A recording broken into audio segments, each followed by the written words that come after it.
Você acha que se Bolsonaro for preso, as tensões entre Estados Unidos e Brasil vão aumentar, podendo até mesmo ter um risco de intervenção armada? E o que achou da PF já ter separado a cela? Porque a gente falou dos Estados Unidos reagindo mas e a gente? Não, sem dúvida, me parece que há um alto risco de uma reação americana, mas há uma provável prisão, né? Há uma diferença muito grande entre sanções individuais que, no fundo, não importam muito. Sancionar um juiz brasileiro do STF, do STF tem um valor simbólico muito amplo que contamina a relação bilateral. Por exemplo, no âmbito militar, me preocupa muito porque o Brasil precisa de inteligência americana para a segurança de fronteiras, para coordenar o combate contra as Farc na região da fronteira com a Colômbia.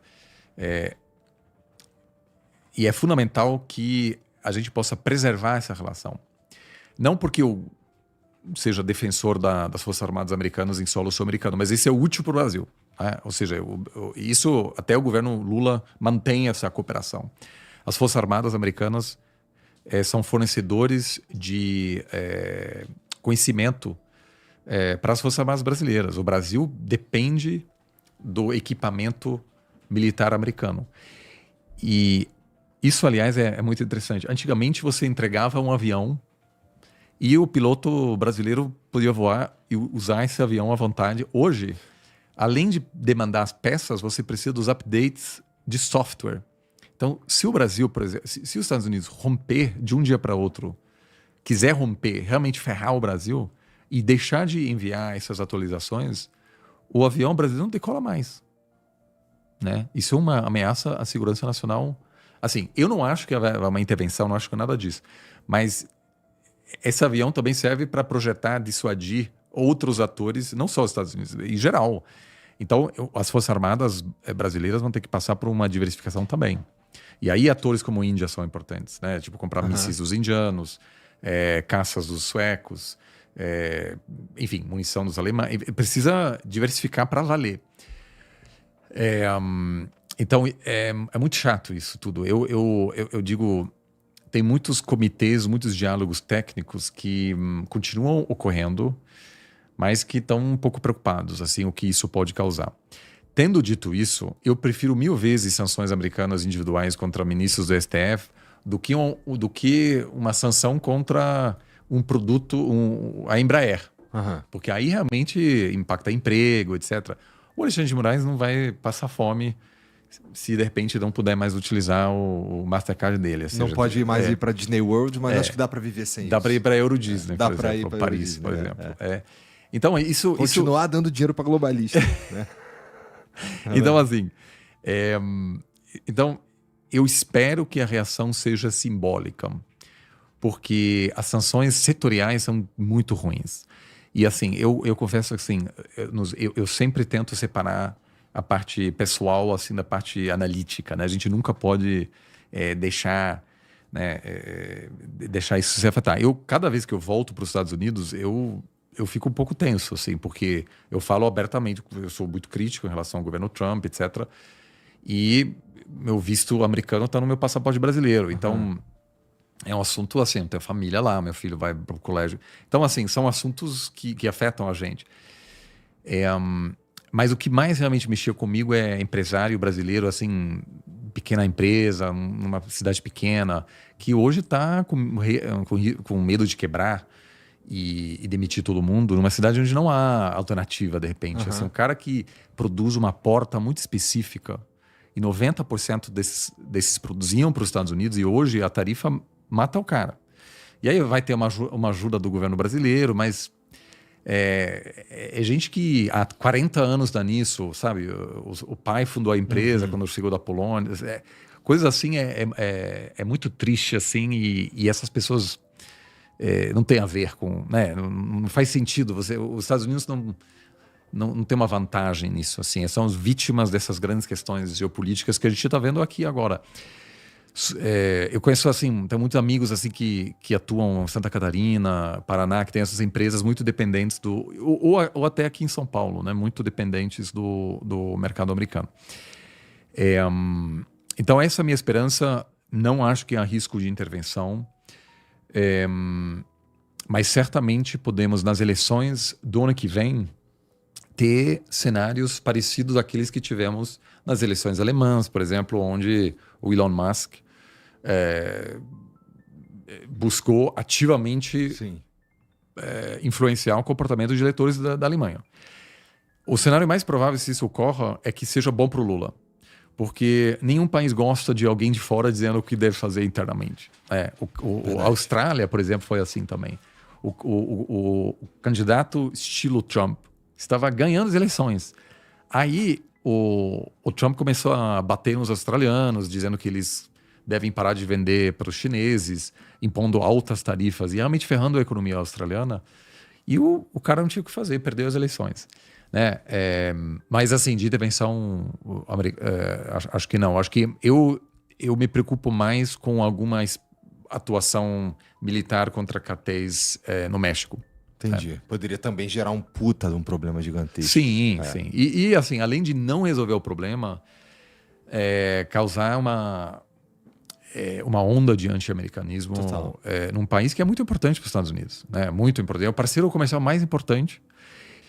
Enfim, é uma realidade. O nacionalismo é a força mais poderosa na política. E o Trump conseguiu todos esses efeitos bem rápido, né, cara? A gente precisa lembrar que É que assim, também assim, nenhum país produz esse efeito tão bem como os Estados Unidos. É verdade. Porque principal potência... Vamos supor que a Alemanha agora começa a impor sanções...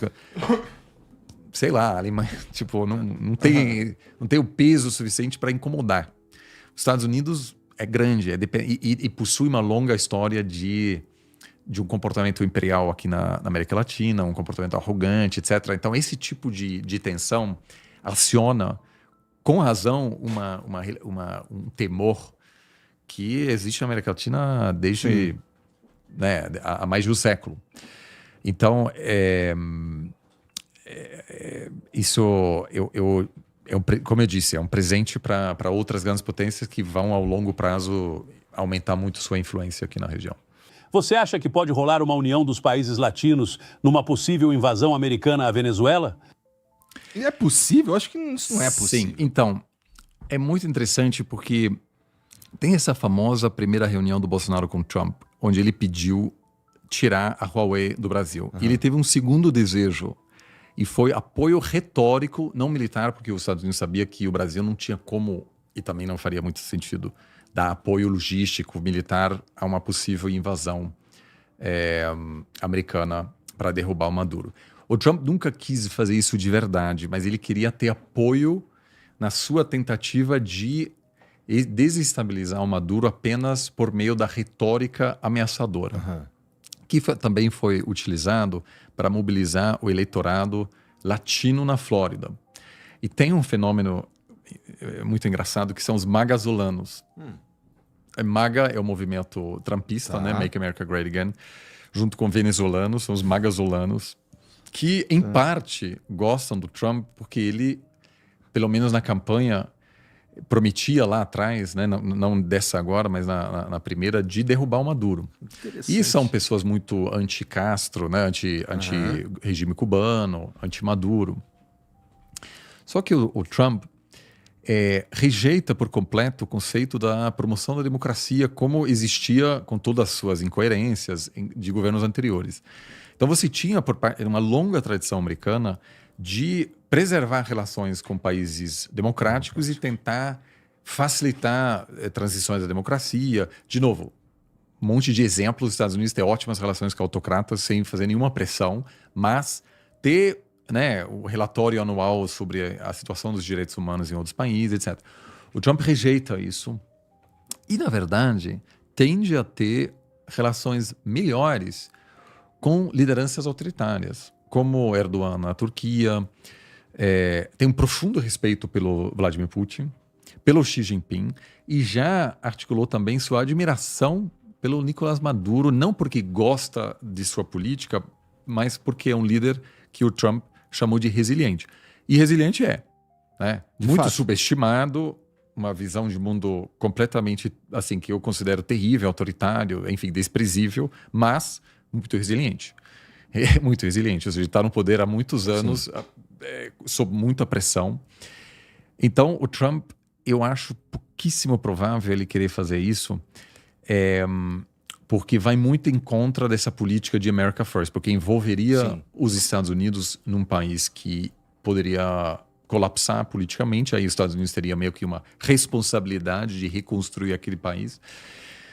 Então, não considero tão provável neste momento. Agora, o que o Bolsonaro fez quando voltou de Washington? Ele falou com o Mourão, com sua cúpula militar, e a cúpula militar falou: a gente de jeito nenhum pode dar apoio nem retórico a uma conversa dos Estados Unidos, porque aquilo seria um precedente que depois pode ser utilizado contra nós.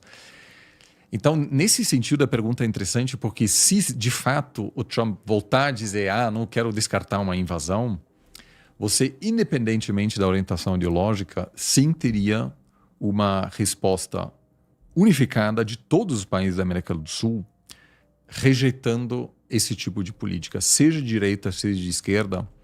Você não pode, não é viável você, como mesmo líder pró-americano, apoiar uma coisa dessa, porque ela pode ser utilizada contra você.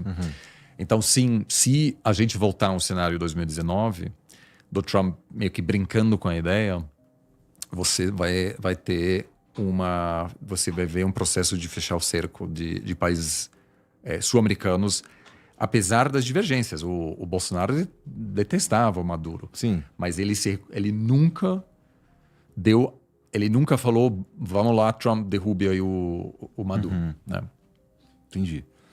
E hoje a gente teve toda essa movimentação sobre telefone de Bolsonaro e uma galera entendendo melhor qual que é o papel do Eduardo Bolsonaro lá em Washington. E você estava me dizendo que você acabou de se mudar de Boston para Washington e você lida com isso também, né? Na verdade, esse é o teu trabalho, lidar com essas relações, com como conversar com político e tudo mais. Como é que tu tá enxergando esse momento do mundo, mas assim, especificamente Brasil e Estados Unidos? Inclusive, a gente está respondendo bem a essa crise? Você acha que a gente, como Estado, inclusive, está respondendo bem às decisões do Trump? Como é que tá? Então, para ter uma noção de como essa questão interna impacta a economia global, eu queria te contar, eu tive hoje mais cedo uma conversa com alguém que atua junto com os compradores de café brasileiro nos Estados Unidos. Na Starbucks, por exemplo, é um comprador. Os Estados Unidos importa 99% do seu café. Apenas tem algumas pequenas plantações no Havaí. Mas fora disso, todo o café é importado. O americano é muito viciado em café. Muitas vezes café ruim, aliás. Quando eu moro nos Estados Unidos agora, é chocante, assim. Porque café aguado pra caramba. Então assim, bem, isso é um outro desafio. Mas esses grupos hoje estão muito mobilizados porque eles precisam do café brasileiro. O café o Brasil é um grande exportador de café para os Estados Unidos. Então, não é hoje o governo brasileiro que está tentando, que terá o papel decisivo para reverter, por exemplo, as tarifas americanas sobre o café brasileiro, que basicamente inviabiliza a exportação né, para esse mercado, que é um grande mercado. Então, esses caras estão pressionando senadores, deputados na Câmara, assessores do Trump, para reverter essa tarifa. E agora, com os recentes desdobramentos aqui no Brasil, torna-se mais provável a prisão do Bolsonaro em algum momento. E com isso, há uma percepção em Washington que convencer Trump a reverter as tarifas sobre produtos brasileiros, como o café, se tornou menos provável. Entendi. Então, assim, há uma conexão ampla entre essas questões. E o Brasil, como eu vejo hoje nos Estados Unidos, tem mais visibilidade do que tinha antes. O Brasil, tradicionalmente, em Washington, era prioridade número 37, talvez. Realmente, assim, não era um assunto relevante. Você tinha China, Rússia, Israel, Alemanha, Canadá, México, Oriente Médio, enfim, um monte de temas. Até América Latina, você tinha México, Cuba, Venezuela, né, migração, que não é um tema quente, ou seja, tráfico, não são temas assim que o Brasil nunca era a grande prioridade. Tem poucas pessoas que entendem o Brasil em Washington. Mas agora, em função dessa briga que tem uma vertente mais política, né? Porque as tarifas dos Estados Unidos contra a Índia, por exemplo, ou contra outros países, não possuem esse elemento político que possui aqui, né? No caso do Brasil, essa justificativa que aparece na carta do presidente americano, ela gerou bastante visibilidade nos Estados Unidos. E há uma grande demanda por parte tanto de lobistas, mas também de deputados, de senadores, de entender o Brasil, maior do que nunca. E aí, no meu caso, eu dou aula em Boston, né? Eu ia bastante para Washington. Então, eu passava 3, 4 dias por semana em Washington. E agora decidi me mudar para Washington e passar um dia por semana em Boston para dar aula. Aí fica mais fácil. Eu acho que a tendência é que a relação bilateral entre os Estados Unidos e o Brasil continuará sendo muito turbulenta, porque é um problema de difícil resolução. Sim. Né? Então... Bom, basicamente ele quer... se a gente... Suponho que boa parte disso tudo, conforme está escrito na carta do Trump lá, tem a ver com algum tipo de anistia a Bolsonaro, e como isso interferiria diretamente na maneira como o Brasil, e aí gostando ou não, né? Gostando ou não, assim, inclusive vários excessos no STF, assim, ao meu ver, mas o STF, o Alexandre de Moraes arregar e voltar atrás e não, solta e tudo mais, eu fico pensando que isso daí é uma sinuca de bico, não tem como isso rolar, né? Então, mesmo com sanções e tudo mais, o STF pressionado, ele, ao ceder, ele demonstra fraqueza, como o Brasil demonstra fraqueza como Estado, né? Olha, a grande diferença entre o Brasil e outros países que tiveram que ceder na América Latina é que o Brasil hoje não depende mais tanto dos Estados Unidos. Se um presidente americano tivesse feito o que o Trump fez agora, 25 anos atrás, a situação seria muito diferente. Porque naquela época os Estados Unidos eram um parceiro fundamental. Hoje, o Brasil exporta mais para a China do que para os europeus e para os Estados Unidos junto. Isso quer dizer que, é claro que para alguns setores o que acontece agora é péssimo, é muito ruim. Eu conversei mais cedo essa semana com uma grande empresa brasileira que produz maquinária para o agronegócio, por exemplo. E com essa tarifa você está fora do mercado. Só que assim, essa empresa vende para 110 países. Então, há formas de você compensar essas perdas. Você tem algumas empresas no sul que vendem madeira você tem na área do café, suco, etc., que dependem muito do mercado americano. Mas até essas empresas conseguem, de certa maneira, lidar com essa situação, porque os Estados Unidos já não são tão importantes como eram antes. Então, nesse mundo que a gente, no mundo acadêmico, chama de multipolar, você tem opções. Então, o Brasil consegue resistir porque o custo econômico não é tão grande. A Colômbia, por exemplo, já não consegue. Então, teve uma treta entre o presidente colombiano, o Petro, e o Trump, pouco antes do São Valentim, nos Estados Unidos, que é dia 14 de fevereiro. E a Colômbia vende boa parte das rosas para o mercado americano. E aí o Trump diz, olha, se você não aceitar esses voos de deportação, que causavam bastante tensão na época, eu vou impor um embargo total contra seus produtos. E a partir isso foi num domingo. Se ele tivesse dito isso numa segunda-feira, com a bolsa na Colômbia aberta, o país teria colapsado. E aí o presidente colombiano, de esquerda, com uma visão bastante anti-americana, teve que ceder uma questão de horas. O Lula não precisa. Então você tem uma divisão na América Latina entre América Central, porque são países pequenos, muito dependentes dos Estados Unidos, México, muito grande, mas perto demais, né, com uma dependência enorme. E na América do Sul, a Colômbia é o único país que ainda possui os Estados Unidos como um parceiro indispensável. Todos os outros países da América do Sul passaram por uma transformação histórica da sua inserção comercial no mundo. Tanto que 25 anos atrás, o Brasil vendia quase nada para os chineses. Agora é quase 1/3 das exportações. isso cria uma situação em que não há necessidade para o STF recuar. Tanto que, se recuar uma vez, cria um precedente terrível, né, de você ser dependente da vontade de uma grande potência. Em que ninguém sabe que, se o STF recuar agora, quem sabe que os Estados Unidos vai pedir daqui a uma semana. Quem sabe que a China vai pedir, ao perceber, esses caras estão suscetíveis à pressão externa. Então, nesse quesito, é totalmente compreensível que, diante do custo econômico menor, que o Brasil se articule e proteja sua soberania, né? Isso é normal. E até esperado. Há inclusive uma percepção entre assessores do Trump que, até agora, a estratégia de Trump não favoreceu o Bolsonaro, que na verdade complica demais, porque qualquer recuo por parte do STF agora será interpretado como se submeter aos interesses estrangeiros dos Estados Unidos. Então, em geral, eu acho que a estratégia de Trump, e não é só eu que diz isso, tem gente dentro da Casa Branca que reconhece isso em reuniões fechadas.